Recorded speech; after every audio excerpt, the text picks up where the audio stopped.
ఏమని విమర్శ చేస్తారు? ఏమని విమర్శ చేస్తారు చెప్పండి. ఇస్తామని చెప్పాం కదా, ఇస్తామని చెప్పాము. గ్రూప్లలో ఉన్న వాళ్ళకి అందరికి రేషన్ కార్డు ఉన్న కుటుంబానికి చీర తప్పకుండా అందరికి ఇస్తామని నేను చెప్పింది మొత్తం వినలేదేమో. అందరికీ ఇస్తాము. తెలంగాణలో ఉన్నటువంటి వైట్ రేషన్ కార్డులో ఉన్నటువంటి మహిళలందరూ కూడా చీరలు అందుకోబోతున్నారు. గ్రూప్లలో ఉన్నటువంటి మహిళలకు 2 చీరలు అందుకోబోతున్నారు.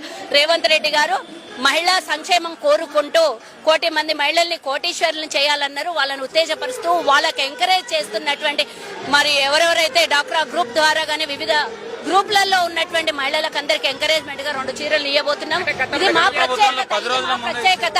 ఎక్కడి నుంచో గుజరాత్ నుంచి తీసుకొని వచ్చిన చీరలు ఇక్కడ అవి కనీసము మసిగుడ్డకు కూడా పనికిరాని చీరలు కాదు. 800 రూపాయలు ఖరీదైన చీర.